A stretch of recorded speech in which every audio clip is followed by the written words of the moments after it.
ennaku zino ng'akamwenyu tekakuva ku matama. Anti nafuna abantu abatuufu mu by'ettaka n'amayumba. Yosam Properties. Bano bakufunira ettaka mu buli sayizi yonna gy'oyagala. Oyagala lya kyapa oba lya ndagaano. Oyagala lya kulimirako oba lya kulundirako. Naawe ayagala ery'okuzimba. Basangibwa Nansana okumpi ne Nansana Municipal Council. Bakubire ku ssimu 0748935 Mwebale mwenna abeekuumira ku mukutu gwa Unique Media. Tubabuuzaako mwasiibye mutya mwasuze mutya, bigenda bitya? Obulamu mmanyi olumu bugaanamu, olumu ogatta opanga we bapangulula, ogatta kino ate omulabe n'aleeta kino, naye tulina kulemezaamu kubanga kye tulina okukola, otherwise wolemera onoogamba bigaanye. Abaganda bagamba obwavu ki mpologoma, bwavu mpologoma otwerwanako ejja kulya. So nga osinza Katonda nga omutendereza, funayo akadde ogenda ate ng'oyiiya buli ku makya genda toggwamu maanyi, kuba omulaba aba ayagala kumalamu maanyi obeere nga ate ofa ku mubiri ne mu mwoyo. Samike ge gange sidda munaku ku kamera yaliko okulaba nga ate atuyambako wonna wali. Roland akyagenze gye yagenda kukwasaganya, Roland abuze. Asembayo mulabako wano, mulabako nga waali we twali eri waffe yajja n'addamu, naye kati emirimu gira akajyazeemu Sareka yazzeeyo ku mirimu naye waali. Naye tukutumiddeko ssebo, tukutumiddeko administrator akaagala era yakannyonnyola nali sikamanyi. Administrator noogeza n'oyagala okimuggyako, noogeza kuba n'omuyita adimi, olina okukamalayo, n'ogimalayo. Nogezaako n'omuyita Sseruyima naye n'omuyita Seeru, mukubagana. Tabyagalira ddala. Tukutumiddeko taata, Mukama akutuweere omukisa. Njala kutandika nga ntumirako. Nakuzo ntumira. Ntumirako ku mukyala bamuyita Peruth. Namutebi. Muntu wo Namutebi, yes. Yaŋŋamba lulimbu simutumirako, ntumira abalala. Leero nkuyisizzaamu, nkutumiddeko, weebale nnyo. Nange nkutumiddeko maama. Ddala. Ntumirako ku musajja wange era naye omumanyi bamuyita Amanya Alex. Amanya no munnange banaye yo bamunjogereko ki. Leero nina amawulire Mukama ge yampadde naye Amanya mukwano gwange tutambudde ffena lwakuba bambi abula atuuka n'abulabulamu abo abalina byagatta. Yaŋŋamba biba bimukwasaganya, biba abaagattagatta. Yaŋŋamba bambi abalina bimukutekutemu. Naye Amanya tukutumiddeko era ne famire yo yonna.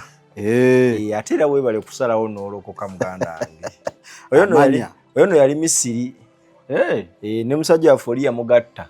Yaŋŋamba omusajja yamugatta n'ampereza zi resiiti, nange omusajja yamugamba bagenda kudipootinga. Bapeesa utumiddeko. Then yala kusembyayo omulala bamuyita Justin Nantege. Leero nkutumiddeko, Mukama buli gwoyogerako obamanyi mumanyi. Oyo muwala wa maama. Muwala mama omutegedde. Ojjukira oli omukyala. Mukyala ki? Twali naye omukyala omukulu mu myaka gye twali tugenze, gye twakuyita okujjo omuto omukulu. Anti omukulu mujjukire. Kati kino ekito kye Justin Nantege. Kyeyo ki Justin Nantege kikulu kiri bweru kiri mukola. Kati oli ye maama. Oli ye maama. Era ye mukadde gw'otera olulaba gutambula ennyo naye. Kyekiwala kyekyo. Kyekiwala. Waliyo n'ekirala naye ekyo kakireke. kiyinza okumpisaamu eggaali ng'enyo yalina bino bweri nane Kathe nkutumiddeko Mukama akutuweera omukisa bye bimuwaawo bagwa awo kale tubatumiddeko mwebale nnyo okutulaba mwebalire ddala kale sooka obuze ku bantu. Kristo Yesu yeebazibwe. Abaweereza ba Katonda mwenna mbabuuzaako mu linnya lya Mukama waffe Yesu Kristo ne nnyongera okumwebaza olw'okutuwa omwoyo we kubanga atukulembera mu buli kimu naba nga tusobozesa okuba nga tujja nitubaako bye tukyeyalingako nammwe ntubaako bye tugabanako tuyinza okukoona wano nawali naye tuba tugezaako okuba nga tujjayo mesagi tuyinza okuba nga tulina tutatambula bulungi ng'olina wootulaba osobola okujja n'otuwabulamu tujja kutereeza kubanga twagala kutambula naawe gwatulaba ate okusobola okukola omulimu omulungi kubanga mukola omulimu omulungi nzikiriza nti Mukama ateekateeka abantu bonna mu ngeri zonna ez'enjawulo. So yenze Jeremiah sikyuka bwenti bwe natandikira bwentyo bwendi sisuubira ate kukyuka kuva wendi kudda walala. So Unique Media ye channel kwe tubeera era kwe tugabanira obubaka obw'enjawulo ate era n'okumpaayo omukisa okujja okulabika nagwo nno guba mukisa munnange kujja okulabikako wano mu bantu okubabuuzaako omusajja omu namuwulira ayogera n'agamba nti Unique Media eno ye yasooka omutunuzaamu kamera era yajenyumirizaamu era ebintu bibeerako bimukola ki bimunyumira. So ffenna bitukola ki bitunyumira. Ensonga lwaki tusalawo naffe netujja tubeeko bye tugabana gye muli kulw'obulamu bwammwe. Naye Saamu nga sinagenda wala wadde ompadde akakisako okweyanjula bagamba nti nnyama ntono kaana nnyoko yagiguze. Naye nina obubaka mu byonna bwe businze okuba obukulu obundeese wano. Obubaka obwo nali nabuwulirako Mukama najja nga ndaga ebintu eby'enjawulo naye nesibiteekako nnyo mutima. Newabaawo Oluganda mukwano gwange naŋŋamba naye Mukama ayagala obubaka obwo bwogereko. Mukwano gwe wamunyumizaako? Namukunyumizaako.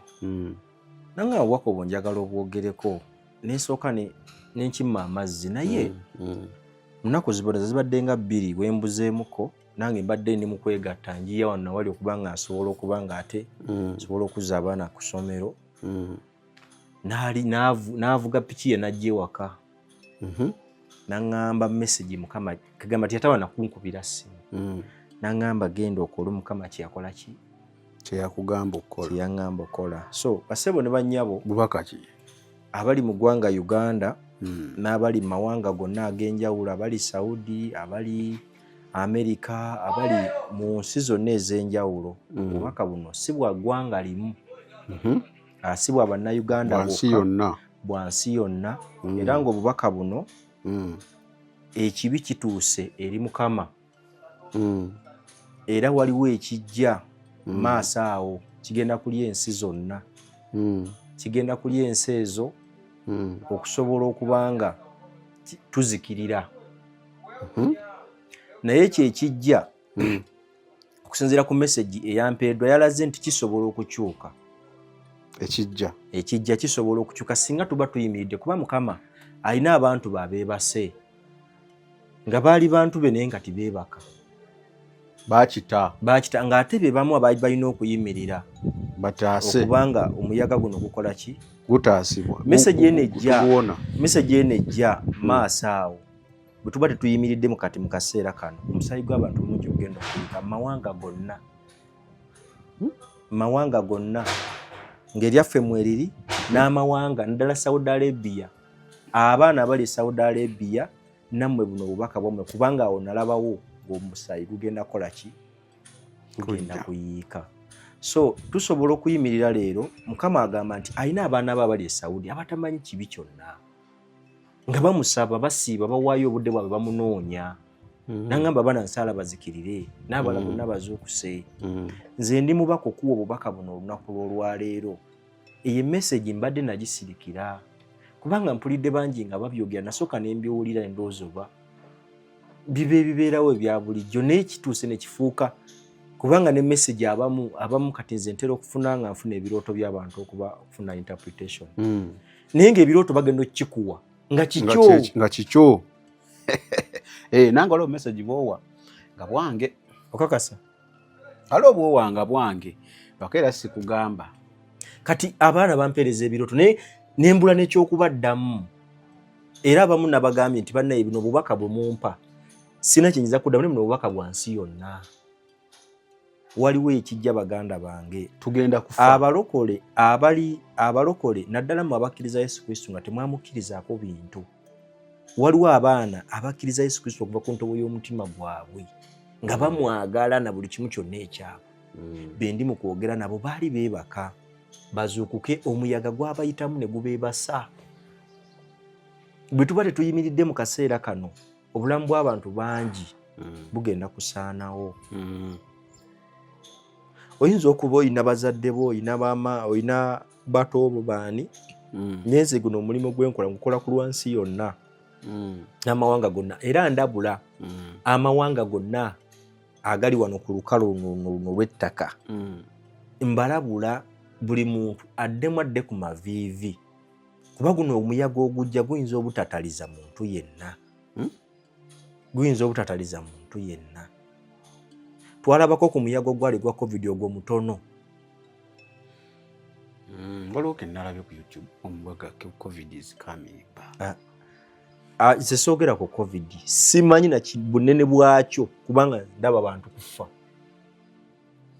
kati tulina kukola ki tulina kuddayo mu maaso ga Mukama kubanga ekibi kye olaba Yona bamutuma e Nineeve bwe yagira n'agamba abantu b'e Nineeve nga Mukama agenda kuzikiriza ekitundu ekyo Yona bwe bamutuma n'asooka naye ekyanga n'amala n'akola ki n'agenda bwe yabagamba baategeka ne basalawo bakole batya okubanga bateekawo embeera kubanga Mukama yali agenda kuzikiriza ekibuga ekyo mu nnaku 40 beenenya ne basalawo ne beenenya kabaka yaliko n'agamba buli muntu yenna alina okusiiba ne bateekawo okusiiba kwa nnaku 3 ne bateekawo na buli kintu kyonna ekisolo kebe embuzi kebe ente buli kimu ne bakisiibya ne lyali tteeka Mukama n'awulira okusaba kwabwe nga kutuuse gyali n'asonyiwa ekibuga ekyo naffe gwe mulembe gwaffe nyinza okuba nga nze Yona ow'ebiseera bino atagenda kuba Yona oli eyasooka naye mu mulembe gwaffe guno ogwa .com siina we mpita kubawa bubaka naye wano wensobola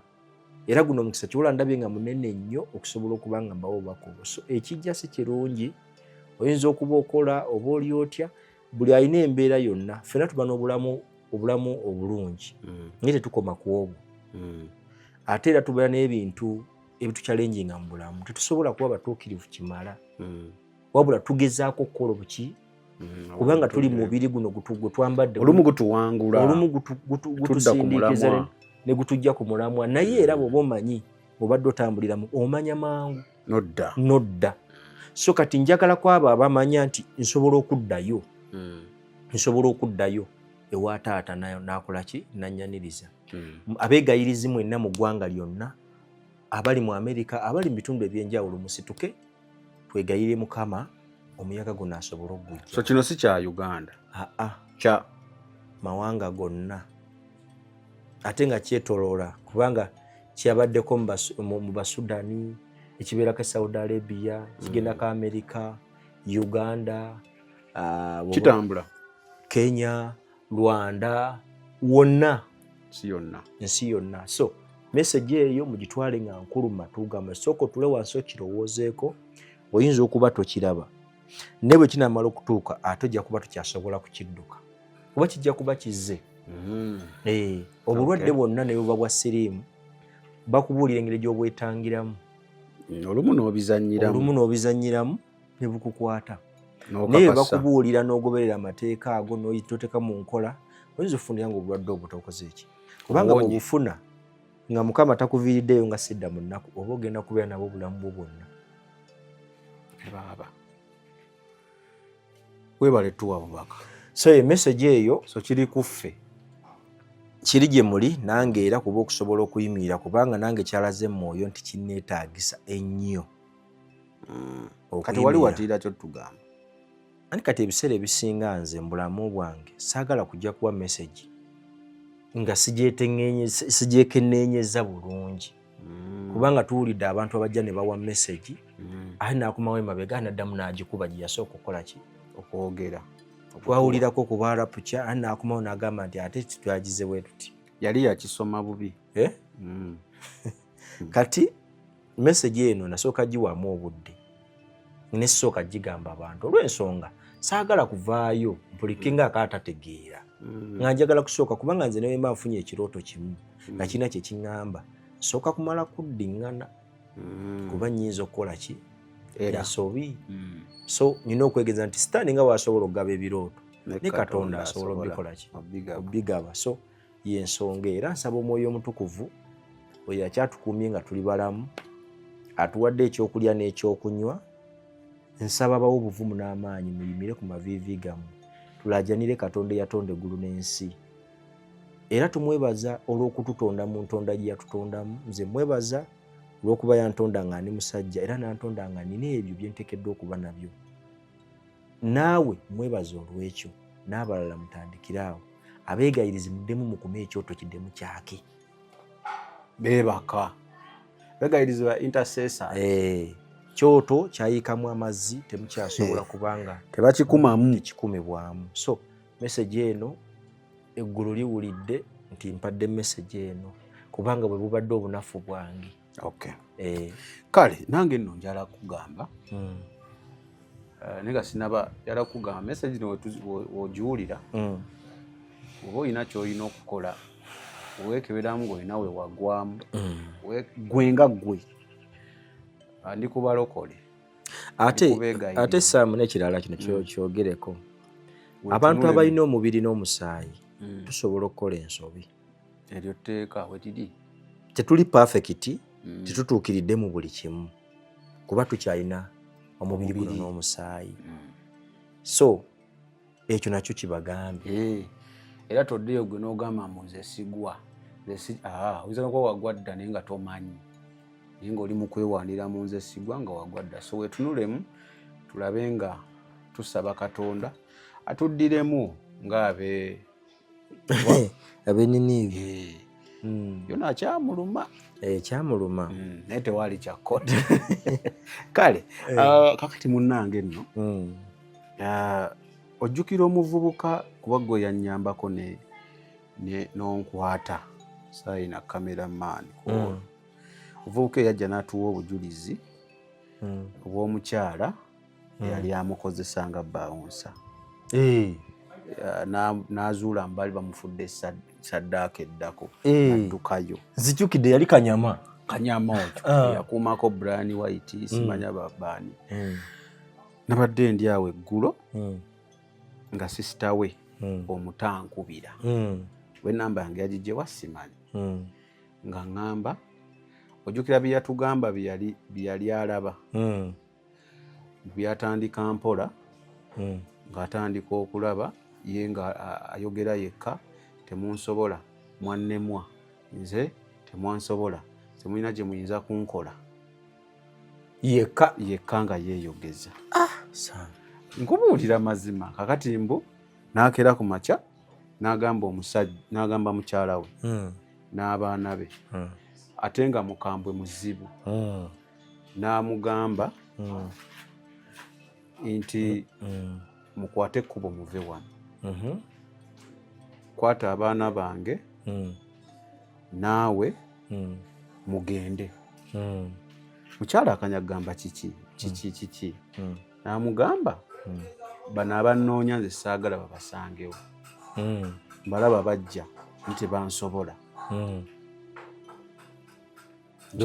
batasobola agobawo famire tebansobola baagala kola ki nze mugende saagala babasange wano mukyala n'agezaako muga kiki wasse muntu wabbye kiki nange atondeekana nja kukwata ekibuloka nkukube ngaeva wano n'abaana bange mukyala yanyumiza omukyala ng'abawa ne transport n'abagamba bw'oba ne mu nnyumba batwale bye baagala ng'omukyala akwata baana be oba bameka ng'agenda kaakati imbu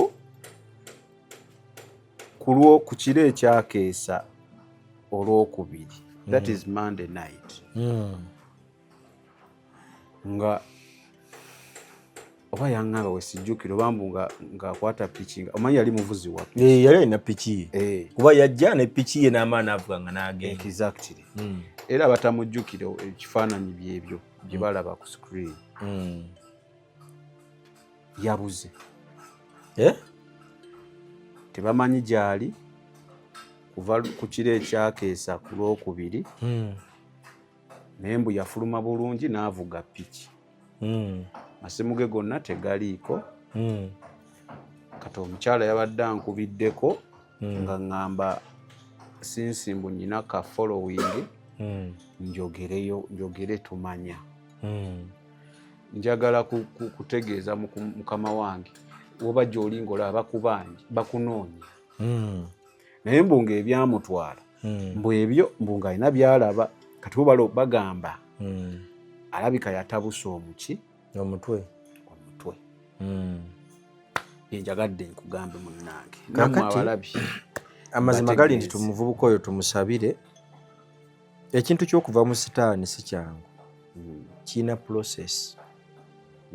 Kati ayinza okuba yali mu process ey'okuba nga akikola ki akivaamu naye nga tennabakola ki kuba delivery bulungi, tennakuba deliverance bulungi eri obulamu bwe. Nti mu kaseera kano bisobola okulabika ate abamulaba basobola omuyita omulalu ng'era bw'okyogedde nga ategeera kubanga abantu abalina spiritual eye abasobola okulaba abantu be batalaba bwe babyogera mu balaba bamufuula mulalu. Kyova olaba ow'omwoyo bw'agenda mu kooti n'ayogera by'alaba kooti esiba musibe lwa nsonga nti tebasobola mutegeera.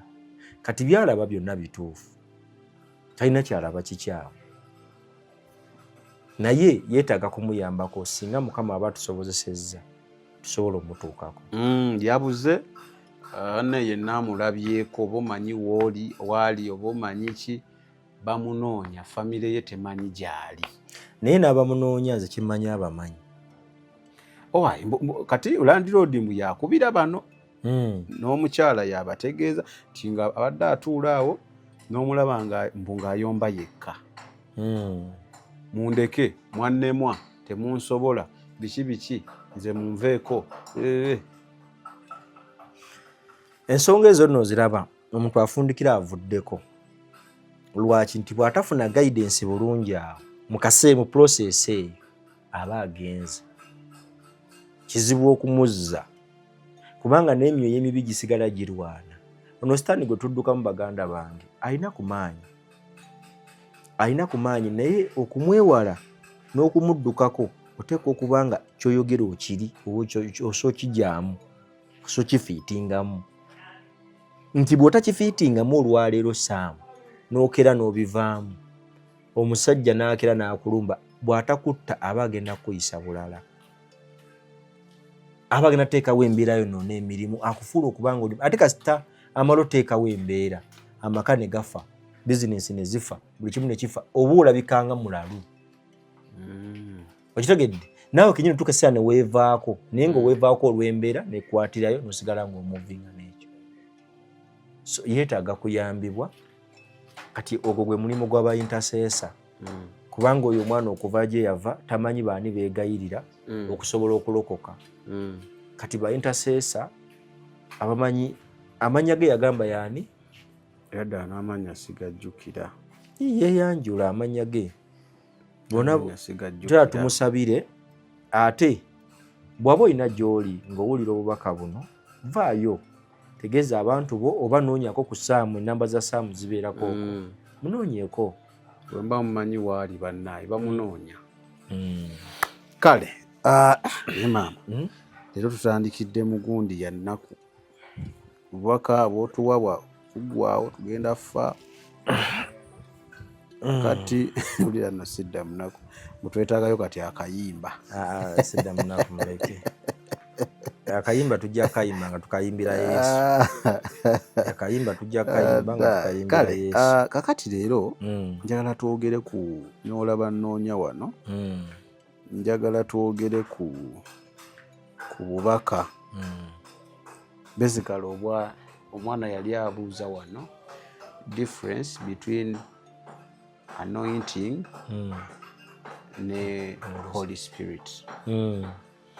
kati nga njagala mpuleyinga era saala kwogera bye sitategeera njagala okawulirize kazi wakawanvu mu ddakiika nga 4 ne tukawulirize then otandikira awo wabi asi wabe kama yeebazibwe brother son wasiza otya eyo mirimu gye baliko gy'okolako ensonga lwaki nabadde mbuuza ku kigambo ekya difference between the Holy Spirit and the anointing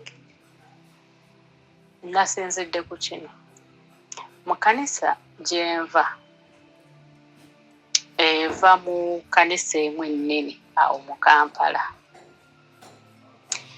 naye mulimu ekintu ekitambula bakiyita anointing ekyo ekintu kitambudde mu makanisa gonna kyogerwako amakanisa agali under that main church eri mu Kampala nene buweereza bunene naye ekintu ekisinga okukulirizibwa bakiyita anointing upon the man of God wekanganga abantu bonna bali mu fear mu kanisa era mu buweereza obwo tambuddeko mu bwenjawulo naye nga buli under that same nti wekanganga abantu bonna bali mu fear of the anointing upon the man of God nti ne zino branches entinitini ezigenze zivaamu ezitandika eno lokali ku byalo gye tubeera mubeera mutya gwe bayita man of God abantu balekawo amaka gaabwe abantu balesewo abaana abantu basula obuvunaanyizibwa baweereza anointing upon the man of God ewaffe waliwo abakyala abali balina obulimulimu bwabwe babulekawo ne bagenda babeera ku kyaki bafumbira omusumba okuva ku breakfast mpaka ku kyanaali ekyeggulo bamwoleza be bamutegeka kakati mami agenda ku kituuti kakati dadi sawa wesa alina okuba ku kituuti kino nekino kirina okubeera mu budde abantu waliwo gwe mmanyidde ddala ye n'okufumba emmere y'abaana alina abaana bato babadde waka kati mu holidays naye nga tasobola na kubeera ofumbira baana b'emmere akeera ku makya genda ku kyaki aweereza amafuta waliwo abaana bamaliriza okusoma balina akasenge mu batuula beegayiririra musumba baweereza amafuta abo nno bo ne services tebakyagenda tebagenda na mu kyaki babeera mu kasenge 24/7 omwo mulimu n'abaami abafumbo mulimu n'abakyala abafumbo mulimu n'abaana abamaliriza okusoma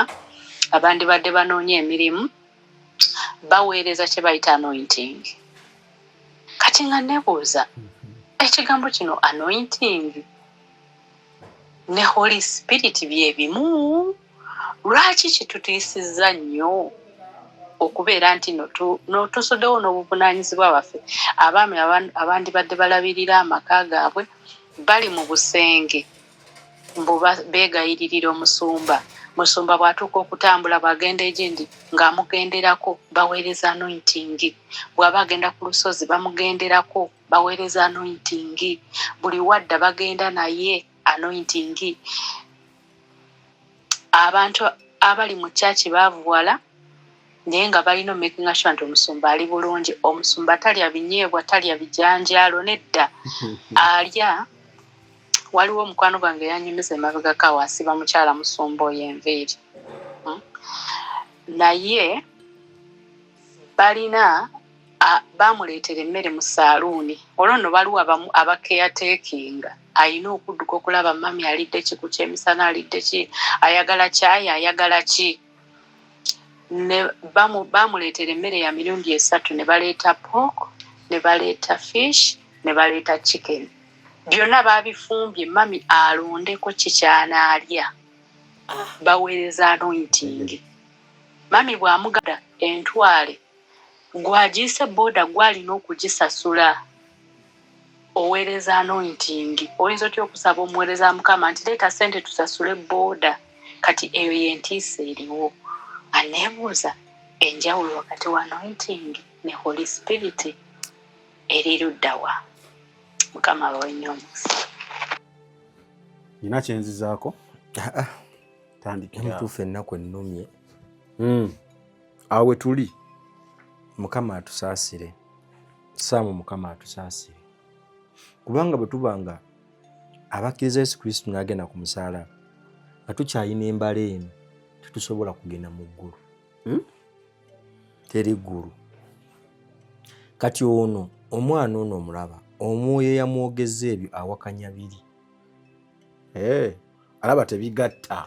Omwoyo alimu ono ayogera awakanya biri by'alaba. Y'ensonga lwaki yeebuuza naye bino bisoboka bitya? Abasumba anointing kati ekintu kya anointing ekyo nkimanyi era ngenda kukyogerako n'ebyawandiikibwa mbikole ki byogereko. Anointing ono si mubi omuntu okuteekako amafuta, naye anointing ono yakozesebwanga nga kabonero akaali kalina kye kalanga. Era njagala nga sinaba kugenda ku ekyo, nja kusooka okusabira abaana bonna abali mu kyaki eyo. Sigimanyi naye nja kubasabira Mukama abasinkagana ayogereko nammwe, kubanga ono bw'aba atuuse otegeera ankubulwe so siriwaza bonna ne mulimu abatasiriwazika nga ye omwoyo amuliko so siriwaza alaba ensobi ezikolebwa. Nti obuweereza buno nga bwe twayogera nti obuweereza buno bwali bwakubanga bano baafuuka balabirizi abalabirira ekisibo kya Mukama waffe Yesu Kristo. Be balina olulabirira bano naye ate bali be balabirira bano. So kitegeeza omwana byayogedde mu butuufu bwabyo be bali mu bikolera be balina obbikolera bano. Kubanga obuvunaanyizibwa bwa taata awaka kutunuulira baana balidde ki, basuze batya, atambudde atya, ayambadde ki.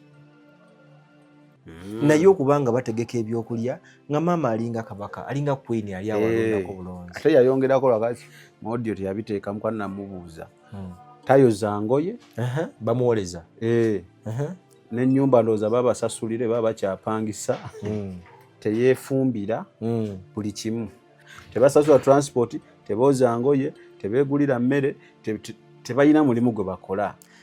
Agambye n'ogawaliwo n'akasenge ke baakola abasajja baaleka emirimu gye basiiba omwo beegayiririre ku mafuta, ku lw'amafuta agali ku pasita.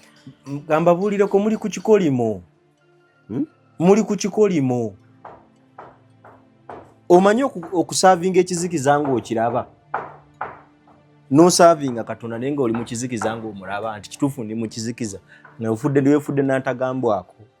Ate bali mu kizikiza. Ekisooka mu byonna Saamu, kino kansooke nkitangaaze, omuweereza wa Katonda yenna alina okuba nga yeesasulira. Kifuula bakikwetaagisa okuba n'omulimu ng'okola. Ekyo kikulu. Kubanga bw'oba n'omulimu ng'okola togenda kubeera ku bino mbu bakusasulire booda, simanya n'emmere onakulondako, teweeyoleza ngoye. Mulonde.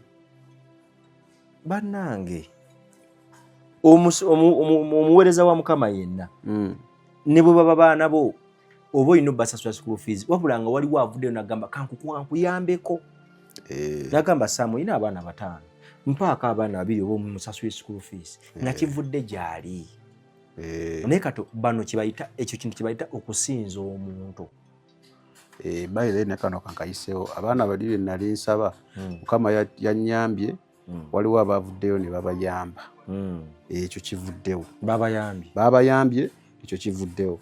Yenna abaddeyo nga yeetegeka okunkubira nti nyinabe abaana bali wayogerako kubayamba, bayambiddwa. Amiina. So tutegeere Kristo ono gwe twakkiriza na biki by'ayagala. Kristo yeyambulako ebitiibwa Saamu. Saamu oli musajja wa kitiibwa, n'ebitiibwa bye oba olina by'ogenda okukola obiteeka ebbali. Kituufu. N'obiza ebbali n'okola emirimu. Kati tusooka tutandike ku kino eky'amafuta n'eky'omwoyo omutukuvu ekijja okujjira. Amafuta gano kaali kabonero akalaga omuntu Mukama gw'alonze, oba akakakasa nti oyo kwe kuli omwoyo wa Mukama. Endagaano enkadde zonna zaabanga n'amafuta. Amafuta ago baabanga nago, era nga amafuta ago bwe bajja ne bagayiwa ku Saamu, amawanga gonna jjukira nti edda twabanga n'ennabbi ne tuba ne kabaka. Eyaleetanga amafuta yalina kubanga nabbi si kabaka. Waliwo kabaka naye nabbi yaleetanga ate amafuta. Yaleetanga ate amafuta. Kati gano amafuta bwe yagaleetanga ye yalondanga kabaka era n'agamufukako mu lujjudde lw'abantu. Ke kabonero Bayibuli keyogerako mu bantu bakalabe nti ono. Era kyova olaba nti bw'osoma mu Samwiri ekisooka 16 olunya olusooka Bayibuli egamba awo Mukama n'agamba Samwiri nti golokoka ojjuze ejjembe ery'amafuta, olijjuze ejjembe oliteekemu amafuta, ogende olonda omuntu gwe nnaakulaga gw'onaayiwako amafuta, kubanga Sawulo mugobye okubanga takyali kabaka w'abantu bange. Sawulo yagobwa. Agoba yani? Agoba ye Mukama. Ekyo kiri mu Samwiri ekisooka essula Samwiri ekisooka 16 olunya olusooka we kiri. N'amugamba genda onoonye, yamugamba genda mu famire ya Yese. Dawudi ono omusajja Dawudi yali musajja mwana mwende, yali mwana w'ebbali era ng'aboolebwa. Mu lunyiriro lw'omusanvu bw'osoma mu Samwiri ekisooka 16 olunya olw'omusanvu, Samwiri atuuka nga alaba abantu bonna ng'agamba leeta batabani bo, nga Yese agenda aleeta batabani be bonna abakulu ye baalina mu nnyumba. Kati gundi lwabakwatako bwatalaba nga si oyo, lwabakalaga nabagabuza naye baweddeyo naga nti abaliyo n'akalenzi akato n'abagamba sigenda kuwera paka nga mumuleese. Awo Mukama wagambira Samwiri n'amugamba nti nze siraba ng'abaana b'abantu bwe balaba, nze ndaba mu mutima. Kati bwe yabakwatako bonna n'alaba nga tebaliko amafuta gayagala, n'agenda n'anoonya omwana, bwe yamulaba n'amulaba nga mulungi, Dawudi nga mulungi. Kati mu lunyiriro lw'13 omusajja Samwiri akwata amafuta agayiwa ku Dawudi. Dawudi bw'amala omuyiwako amafuta, awo we wali akabonero mu Bayibuli yonna, we wali akabonero akakakasa anointing n'omwoyo omutukuvu. Dawudi bw'amala omuyiwako amafuta n'alyoka ajjuzibwa omwoyo omutukuvu. Amafuta gano kaali kabonero akalanga okufukibwako amaki? Amafuta nga bw'ogafuna teweetaaga kirala kyonna. Era kyova olaba Dawudi bw'atuuka okubeera nga ategedde bingi, atuuka okulwanagana ne Sawulo, ava wa Sawulo amunoonya amutte, Dawudi ayita emabega asala ku lugoye lwe, ku lugoye lwa Sawulo. Amudde bali amugamba nti Sawulo, Mukama yakutadde mu mukono gwange nene sikufumita, kubanga sisobola kukoma kwoyo Mukama gwe yafukako amaki? Amafuta. Sisobola kukoma kwoyo Mukama gwe yafukako amafuta. Naye nga lwaki yali ayogera ku mafuta? Amafuta kano kaali kabonero akaali koogerwa okuva mu ndagaano enkadde zonna nga kalanga omwoyo omutukuvu. Kubanga Sawulo bw'aggyibwako omwoyo omutukuvu yaweebwa omwoyo omubi. Mu lunyiriro lw'14.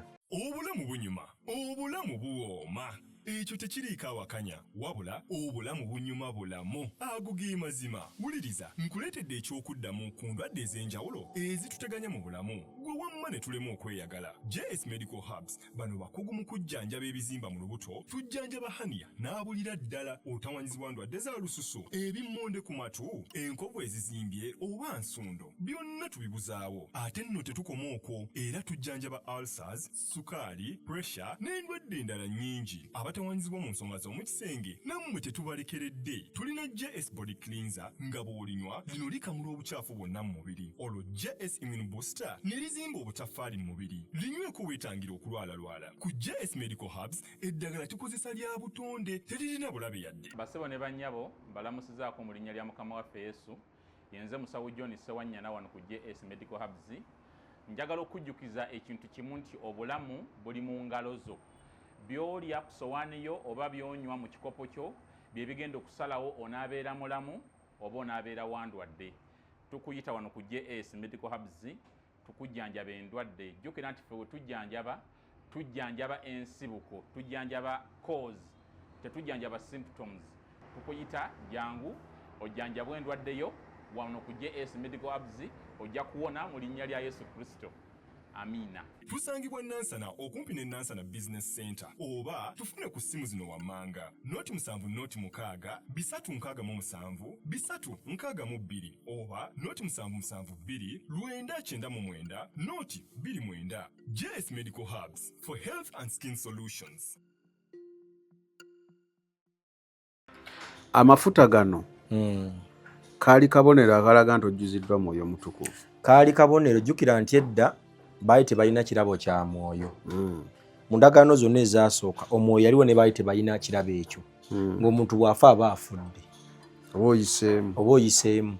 Era nga waliwo Mukama abaali abalonde be yali yayagala ennyo, abajjanga mu kika ekironde, abo be bamu abaagenda mu ggulu, kubanga Eriya yagenda mu ggulu nga tafudde mu mubiri gwe. Kati ng'akabonero ke kyagezaako balaga Eriya okwambuka mu yagezaako balaga nti omuntu asobola okukola ki, naye ng'ekkubo lyali terinaba kumanyika eritwala omuntu ludda mu ggulu. Kati n'assa akabonero ak'amafuta, ng'amafuta gano gagezaako okubanga gakiikirira Omwoyo Omutukuvu. Okay. So kitegeeza bwe baagayiwa ku Sawulo n'amala n'ajonoona gaamuggyibwako, wadde oŋŋamba ne bamuwa amafuta amakyamu n'agendebwako omwoyo omukyamu. So kankuwa ekyawandiikibwa ekyo tukisomera abatuwuliriza tusobole okuba nga tugenda kuba ku bibiri obaako na kimu. Either asomera ekyo 13 Samwiri ekisooka. Awo Samwiri n'addira ejjembe ly'amafuta n'agamufukako mu maaso g'abaganda be. Okuva ku lunaku olwo Omwoyo wa Mukama n'akka ku Dawudi mu maanyi mangi. Oluvannyuma Samwiri n'addayo e Raama. Kati awo wansi wali omwoyo omubi. Dawudi aweereza Sawulo. 14. Awo Omwoyo wa Mukama Katonda yali avudde ku Sawulo. Omwoyo omubi ogwava eri Mukama ne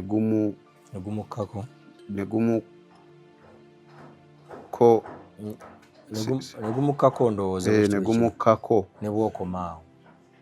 Kakati kiraga kino seeza Mukama n'omwoyo omubi aguwa. Anti kati jjukira ye kasita avaawo okugezesa kubaawo nga bw'olaba Yubu ono nti Yubu yali amanyi Katonda taliiko kibi, Sitaani n'amusokaasoka, Mukama n'amuleka. Kati Mukama asobola okuleka omwoyo omubi kubanga jjukira wali bw'abeerawo yaba n'obukuumi gy'oli.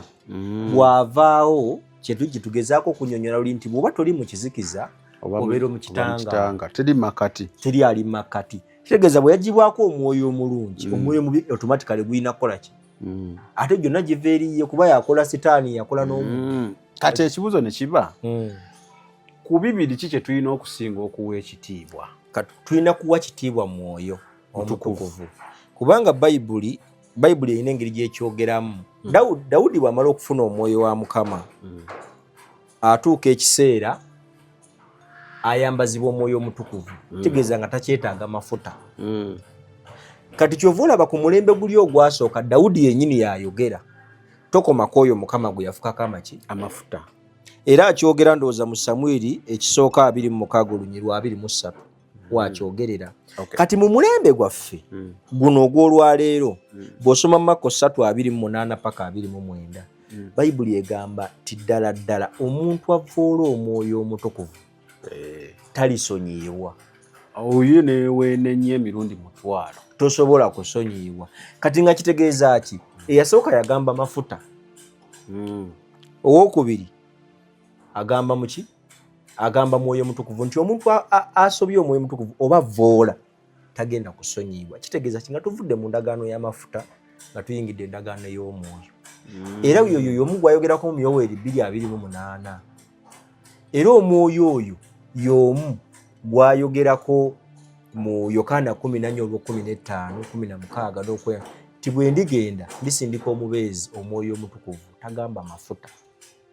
kati Yesu Kristo bwe twajja ne tubatizibwa amazzi twafukibwako amafuta niwakuba tetwanointingibwa abantu kutulaba. Ekyo ngenda kuwa kino okisomera abatuwuliriza. Kati nga wompe ekyo ngenda kisoma kinoonye onyonye ne kano tokomanga kwoyo Mukama gwe yafukako amafuta. Katokomanga kategeeza ki?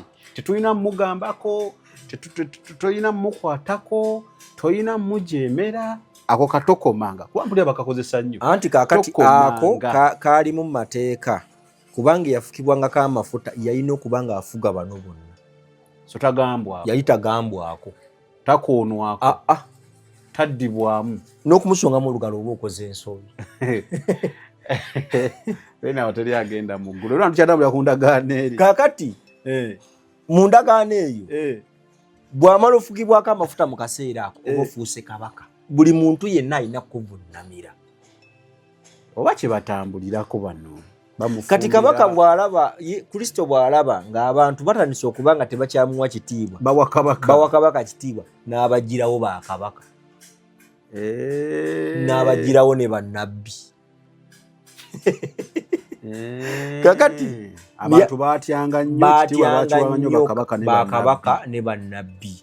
N'atunuulira abantu bano ng'okutegeera kwabwe kutono. Nga messenger tebamuwa messenger gwe bawa teri amuwa kitiibwa. Era y'ensonga lwaki yajjawo ne yeekaale yali ey'ekizimbe.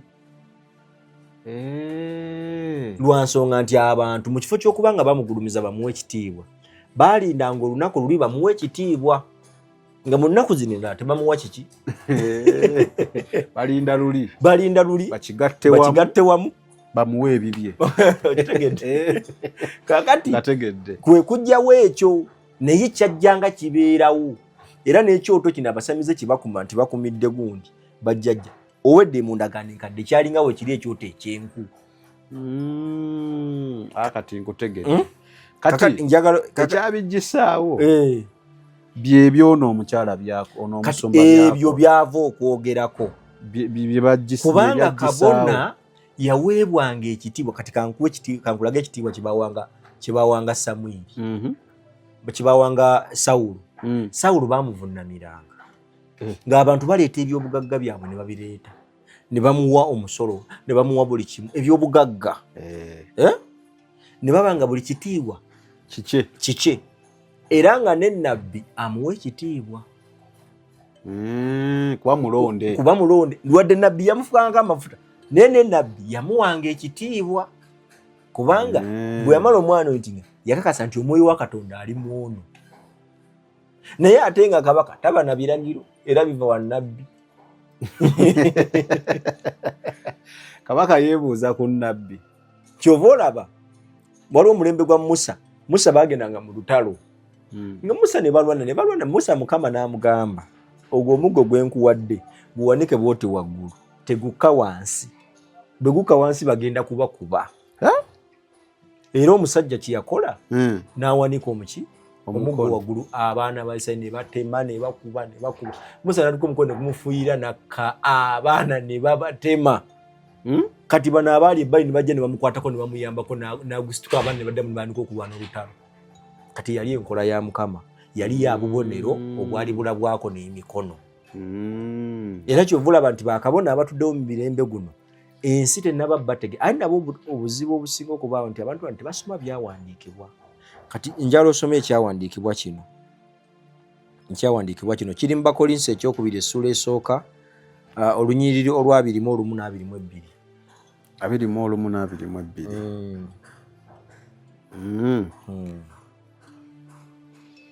Naye atunyweza ffe awamu nammwe mu Kristo era eyatufukako amafuta ye Katonda. Olwa 22. Era y'oyo eyatussaako akabonero n'atuwa amazima g'omwoyo mu mutima gwaffe. Okitegedde? N'atuwa amazima g'omwoyo mu mutima gwaffe. Mu mutima tebafukaayo mafuta. Twafukibwako amafuta mu Kristo bwe twabatizibwa mu mazzi amaki amangi. So kati omulembe gw'amafuta gwatuuka ekiseera ne gukoma. Nga bw'olaba nti sanduuke y'endagaano kyatuuka ekiseera n'ekoma. Jukira Musa waweebwa amateeka 10 yeetika essanduuke. Sanduuke eyo bajja bagisituza n'abaana baabwe. Naye yatuuka ekiseera sanduuke ng'erina okukoma amateeka ago gaggibwewo. Kati amateeka ago bwe gaggibwawo, Mukama n'agamba kati ngenda kukola endagaano empya n'omuntu. Mu Baebulaniya ndowooza 10:15 ne 16. N'akola anagamba ngenda kuteeka amateeka gange ku mutima gwabwe. Kati wano Kivulaba agambye agenda tuwa ajja kutufukako amafuta amazima g'omwoyo mu mutima gwani? Si mu mubiri. Twafukibwako amafuta mu ye. Kati gwe sooka weebuuze Yesu Kristo yafukibwako atya amafuta? Kubanga tulaba ebyawandiika byonna tebitulaga nti Yesu Kristo bamufukako amafuta, wabula tulaba nga kubatizibwa. Tulaba kubatizibwa kwe, tulaba genda kusiiba kwe, tulaba abagamba nti omwoyo wa Mukama ali ku nze, tulaba nga tiyafukibwako maki? Mafuta. Era n'akabonero akaali kaleeta akaali aka Ibulayimu, akaali ak'okkomola, ak'endagaano ey'okkomola, Yesu teyakomolebwa. Jjukira nti bw'osoma mu Lubereberye 17:9 waliwo endagaano ya Ibulayimu. Ibulayimu Mukama yamuwa akabonero k'endagaano ey'okkomola. Kati Ibulayimu atuuka eno maaso nga ne Yesu Kristo nga buli mwana aweza ennaku 8 alina okukomolebwa. Kasoweza ennaku 8 lyali tteeka lya Katonda kukomoleberwawo. Naye Yesu Kristo bw'aweza ennaku 8 nga amaze okuzaalibwa, bw'osoma mu Luka 2:21 ogenda kulaba nga Yesu Kristo batuka omukomola ne bamutuuma erinnya Yesu. Malayika lye yayogera. Kitegeeza endagaano ya Ibulayimu nebanga ekomyawo kuba ye teyakomolebwa. Ye yajja ku nkomerero y'omulembe okuggalawo omulembe ogwo. Aggulewo essuula empya. Kati anointing ye Yesu Kristo teyabamufukaako mafuta, naye ate bagamba twafukibwako amafuta mu ye. So anointing yaweebwanga nnyo ekitiibwa before okujja kwa Yesu Kristo. Bwe kiri nga Yesu tannaba kubaawo. We yajja n'aggulawo essuula empya. N'aggulawo essuula empya ey'omwoyo. Era Bayibuli eyogera mu Baluumi 8:14 n'egamba nti abo abagobererwa omwoyo be baana ba Katonda. Abo abagobererwa omwoyo be baana ba Katonda. Akyogera mu Baluumi 8:14. Kati kiki osina ku byonyonyodde kiki ekya replacinga okuyiibwako amafuta nga bwe tusomye nti nakwata ejjembe n'ayiwa ku mafuta kooli. Ki ekya replacinga kubatizibwa? Okubatizibwa tekwadda mu kifo kyakiri. Kasita obatizibwa mu mazzi amangi kubanga ofa naye n'ozuukira wamu naye. Kati kyekikulu si mafuta. Kati bano abasigadde bakwata obulombolombo bw'ensi ne babukuŋŋaanya ne babusembeza ne babuteeka mu kkanisa ne bakwata na buli obwasooka. Kwakati okusaba ku byonyonyodde ndaba nga omusumba oyo omukyala oyo omwami oyo omwana byannyonnyodde byamafuta gano agaasooka. Ate era njagala kuwa ekyawandiikibwa ekirala kiri mu bbaluwa ya Yokaana esooka essula 2 olunyiriri olwa 27. Lunyiriri olwa 27 olowooza luno wano. Yokaana ekisooka 2:27. Kyokka okufukibwako amafuta kwe mwafuna okuva gy'ali kwali mu mmwe, n'olwekyo temwetaaga muntu kubayigiriza, wabula Mwoyo Mutukuvu y'abayigiriza buli kimu, era wa mazima si wa bulimba. Kale mubeerenga mu ye nga bwe yabayigiriza. Okitegedde?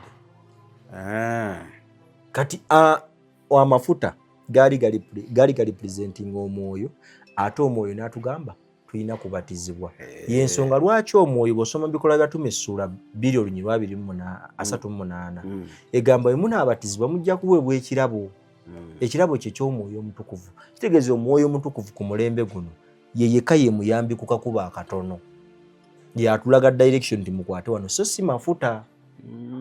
Kati abantu bano bola abajja bagamba nti leta amafuta gano tukuyiweko amafuta baba tebategeera mwoyo ono kubanga jjukira omwoyo aba bwakulembera obeera mwana bwatakulembera oba toli mwana kati bino byonna byajja byogerwa mu ndagaano enkadde abantu bakakase era mukama abalage kubanga jjukira nti mukama bwe yateekawo ekikadde yateekawo n'ekipya kaakati ekibuzo kyange ne kiba nti mwoyo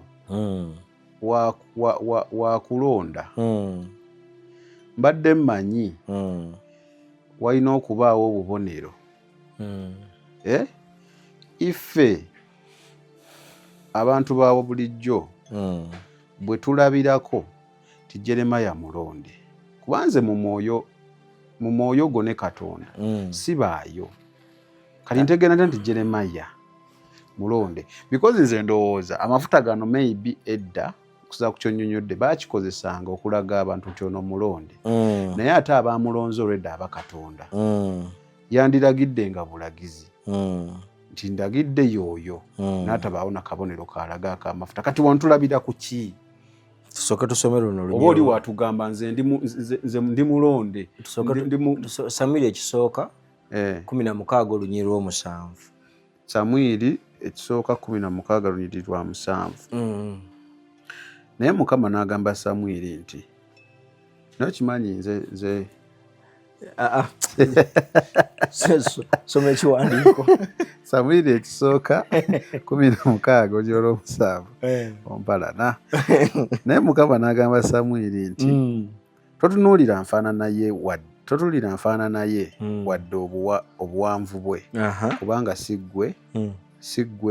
gwe nnonze Mukama tatunuulira ebyo abantu bye batunuulira abantu batunuulira bya kungulu naye Mukama atunuulira bya mutima ne bwokomaawo Mukama akutuweera omukisa sana amiina ekyo nkitegedde naye kyeŋŋamba ngenda kunnyonnyola okay ngenda kunnyonnyola wojja ndabawo akale kasita olabyewo kakati nkutwalawo bw'obuuza omuntu bamulabira ku ki nti ono aliko omwoyo wa Katonda kuba luli Katonda yalonda endagaano yavaawo otusomye era otusomesezza Katonda yalondanga nabbi naye n'atuma nabbi najja n'alonda amugamba genda olonde naye okulaga nti okulonda nabbi yakolanga ekyomubiri n'ayiwa ki amafuta kati ffe tulabira ku ki kati ffe essaawa za kaakati atugamba nti nze mwoyo omutukuvu yaŋŋambye tukkirizenga bukiriza anti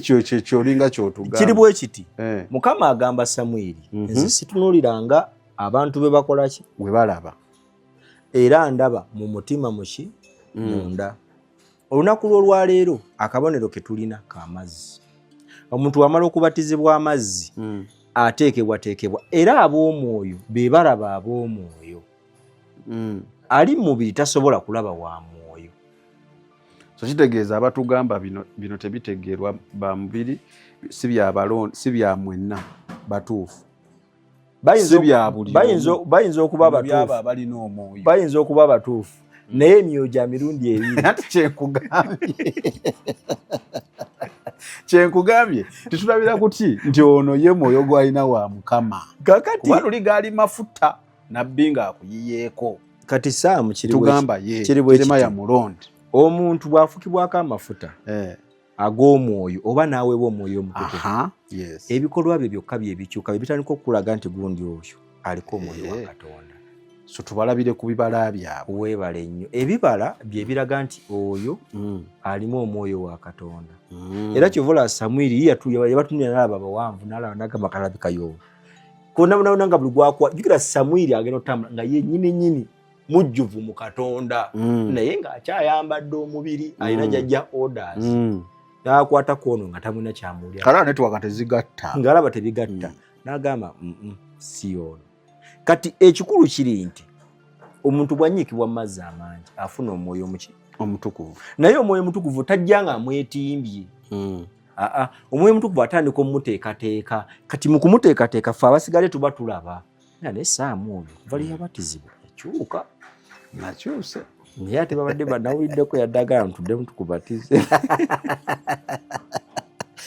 nagwa mu kyesimanyi omwana oyo ali musonyiwa yaani simanyi bamuyitaani gundi Serwadda Mukama akutuweera omukisa Musumba.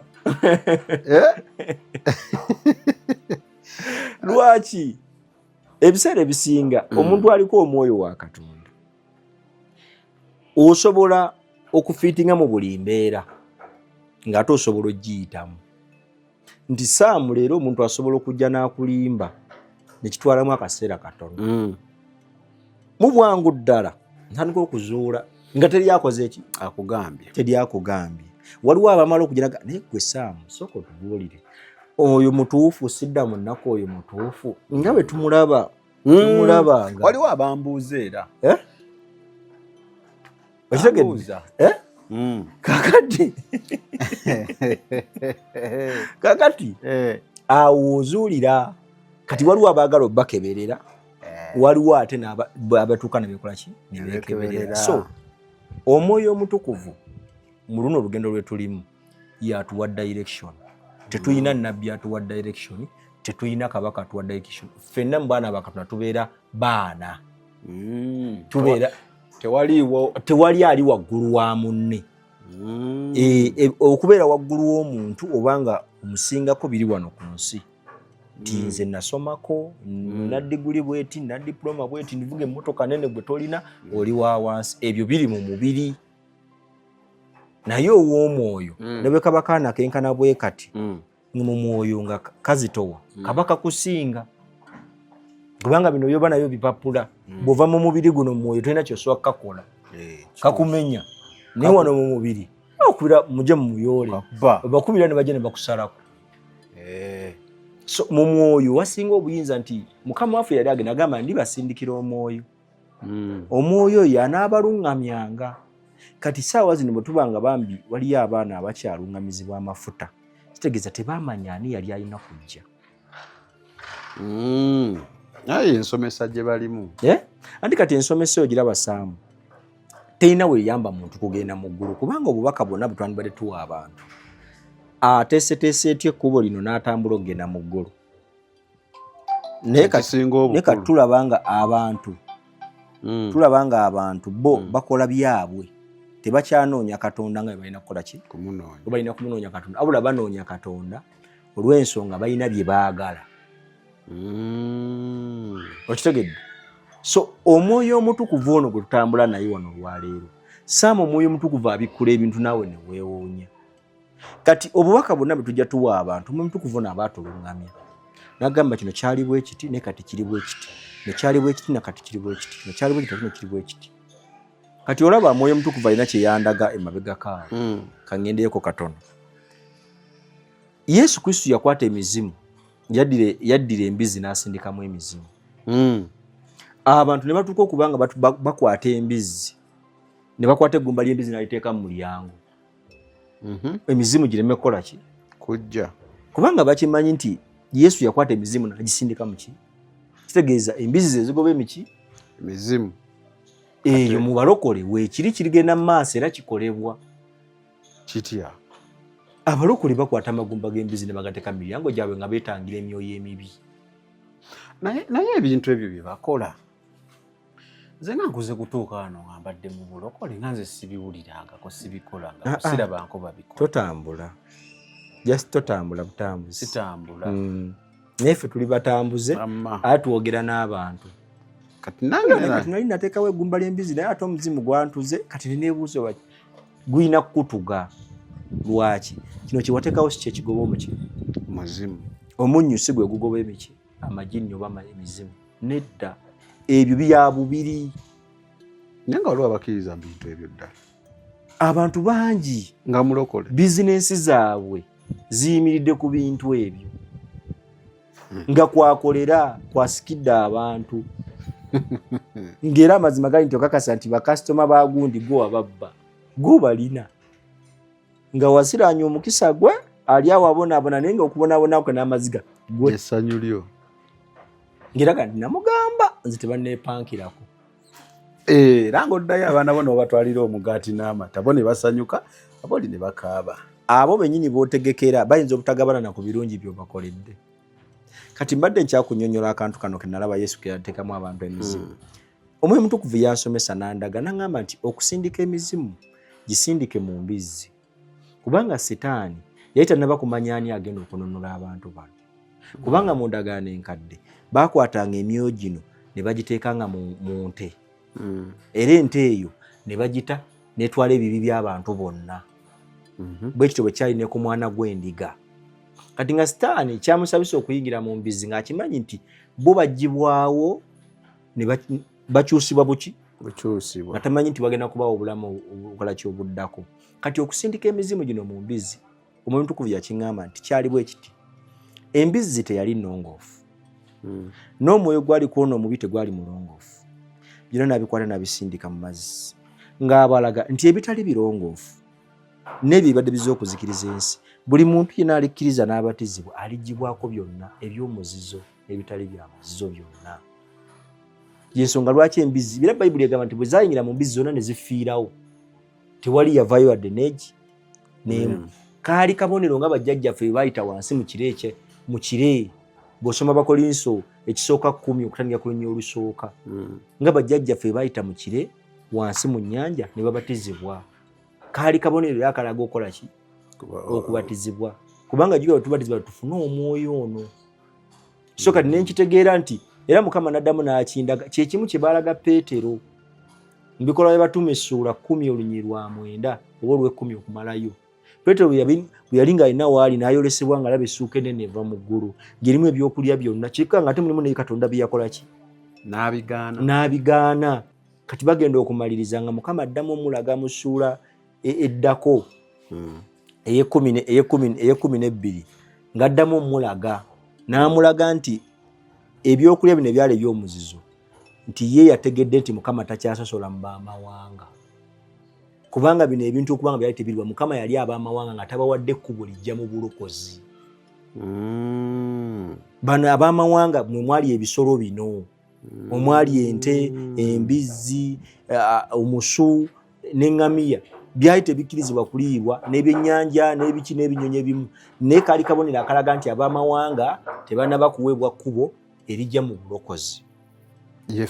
Yeffe abaliwo omulembe guno. Era ne bw'oddayo era mu ndagaano enkadde, bw'osoma mu kitabo ky'Olubereberye 17:9 ne weeyongerayo wansi, ojja kulaba nga Ibulayimu bwe yabanga okkomola munnaggwanga ng'amala musasula.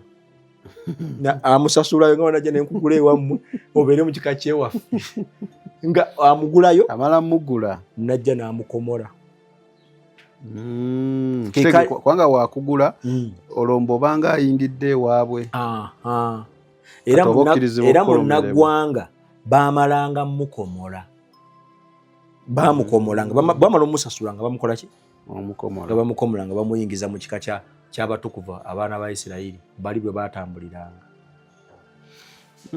Kati kyova olaba nti bino ebisolo ebimu byali byagaanibwa, naye nabyo kaali kabonero akaali kalaga nti ffe twali tetulinayo kkubo. Jeremiya nali sirina kkubo, anali sirina nti choice yonna nti ngenda sirinawo nnyingirira. Kyova olaba Yesu Kristo yagamba ngenda kuweebwayo eri abaamawanga. Ku musaalaba yagamba nti agenda kuweebwayo eri abaki? Abaamawanga. Bajja kumutta, bajja kumudduulira, bajja mukola ebintu bingi, naye eri abaki? Abaamawanga. Kubanga abaamawanga be baali ewala ne Katonda, bo baali tebaweebwa na mukisa. Kyova olaba entalo ezaabangawo be baalinga batta. Entalo ezaaliwo abatukuvu n'abatukuvu tezaabanga ku batukuvu n'abatukuvu, baabanga bannaggwanga abaali baajeemera Katonda. Era bye bimu ebyakubya Sawulo ne bimuteeka ku ttaka.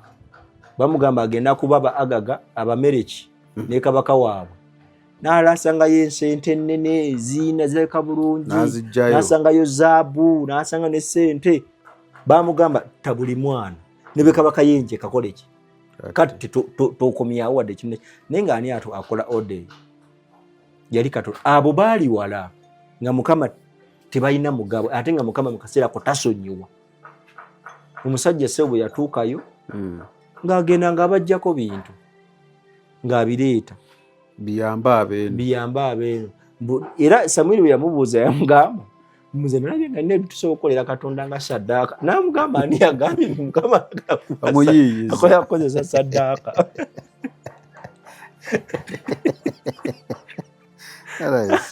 namugamba ojemedde Katonda ate nasigala nno nga akigugubaddeko takkiriza kati bwetyo naffe bwe twayetebwa mu bulokozi yensonga lwaki Jeremiah yalokoka twali b'amawanga abaali babula abaali ewala ne Katonda kyovula Yesu agamba mu Yokaana essula esooka olunya olw'ekkumi nti yajja mu matwale ge mu baana ba Isirayiri ne batamusembeza naye buli yamusembeza yamuwa obuyinza okufuuka omwana waani kyovula bwe tuzaalibwa tufuuka baana baani ba Katonda so bwe kityo bwe kiri naye nga amafuta gano gaakoma ogw'omulembe gwaggalwawo.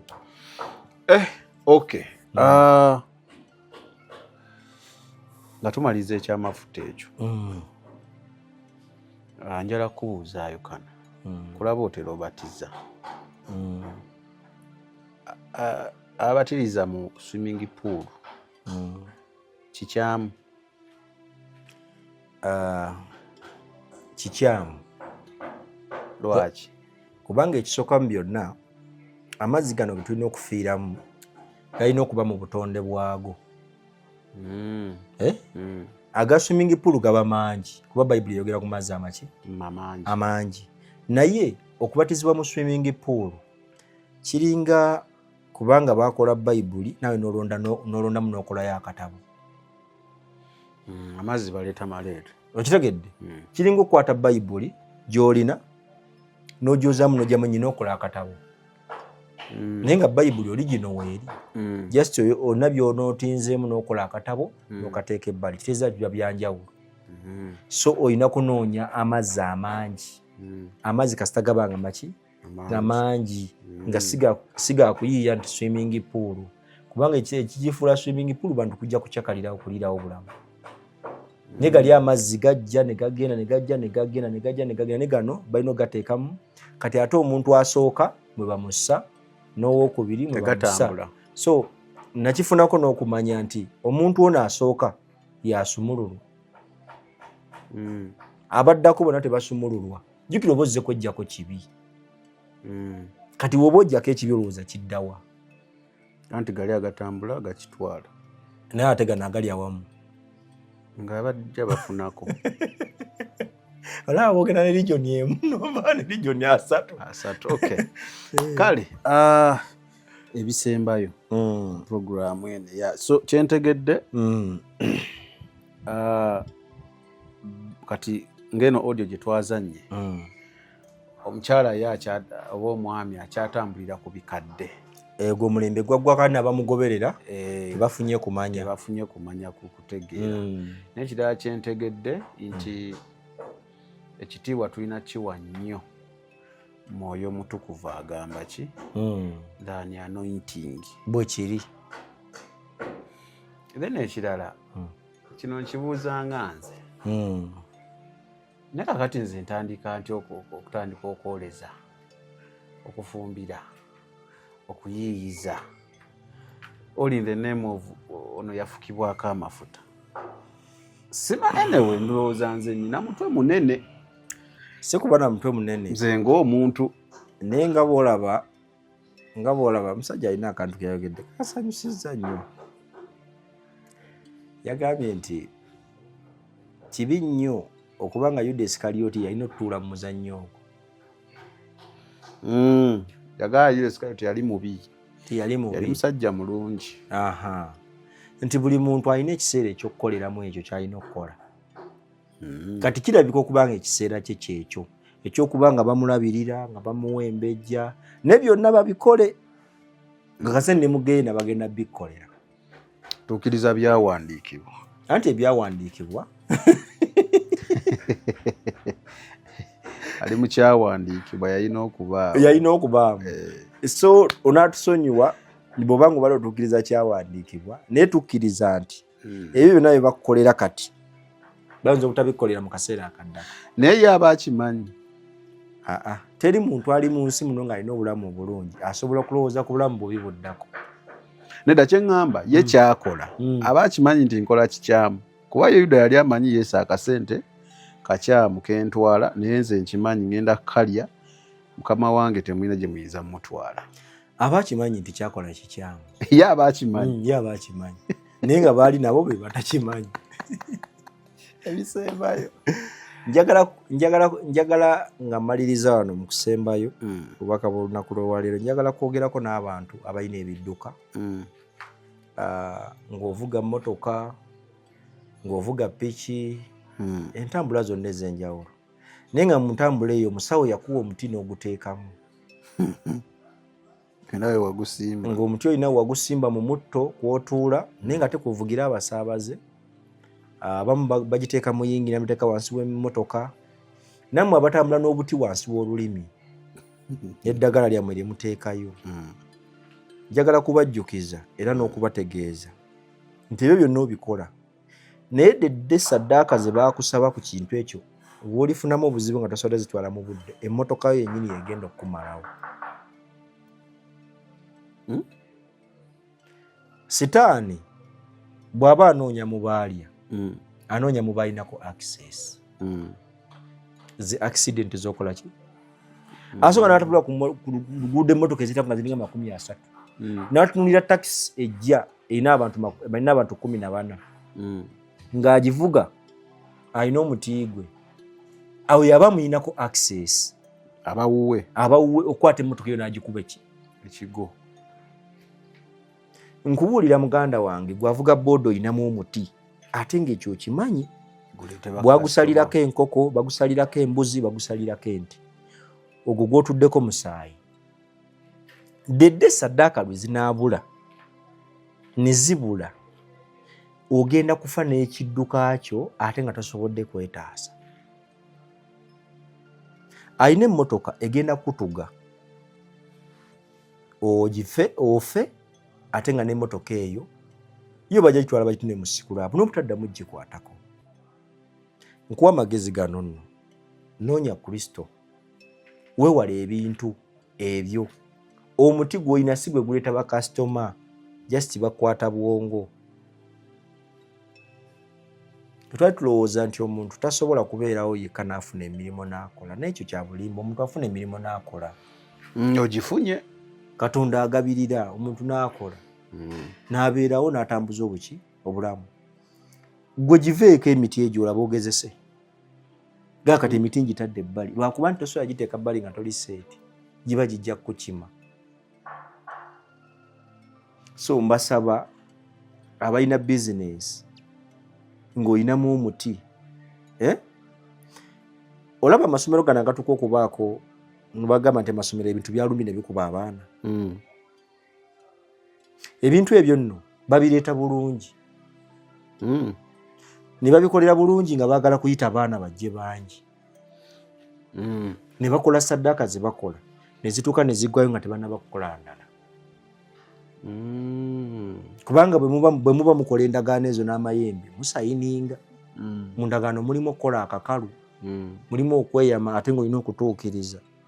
Kati endagaano singa ogisobyamu nti nabasayininga buli mwaka kanja bawangayo ente nojja osobyamu bw'oti nti n'otagiwaayo bye bintu byolanga otandise okukozesa abaana ng'okakasa ate olowooza biva luddawo bennyini be babireeta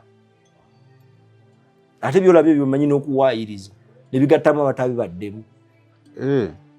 Kasakira bw'omulanga kimulinako access kisobola omugattamu naga nti gundi ffe yatuleeta mumulabi wa mbooko bulungi nnyo ebyokabyoga nti Headmaster naye yatuleeta kukola era ebisinga byonna bakutte bigamba batuleeta kukola. Kakati okwewala ebyo byonna abaana b'abantu babaleese mu ssomero bagenda kulaba nagenda kudda mu kusoma. Abaana b'abantu babaleese ku ssomero lyo okimanyi baana bato naye byolina ku ssomero obimanyi. Obulamu bw'abaana abo buli mu mikono gyo. Obulamu bw'abaana abo abazadde batukoga nti abaana bange babeere awo baba bakwesigisiza obuvunaanyizibwa bungi. Abaana b'abantu bafudde olw'ebintu ebitalina makulu tebamanyi biriwo tebamanyi na biki bigenda mu maaso. So kyengezaako okutegeeza tulongoose mu nkola eyo kyonna mu abazadde message eno ejje gye muli bw'oba otwala omwana ku ssomero sooka omusabire sabire ebitabo byagenda okuwandiikamu peeni gisabire uniform gisabire naye musabire naddala abo ab'ebisulo kuba nowewaka akumawo nanywa ku ddoozi y'omwoyo wa Kristo naye ate oli abeerayo ku ssomero bamuyingizaamu emyoyo ebyo omwana agenda okuva ku ssomero ngeyagenda tamanyi masturbation amuyize lwansonga taliiko guidance yasobola kumukuuma. So bwe bubaka bwange tugenze. Ebyo by'owulidde oba ebyogeddwa mu episode eno si birowoozo bya Unique Media nga channel awamu n'abagikulira wabula birowoozo by'abantu ssekinnoomu mu kiti kyabwe.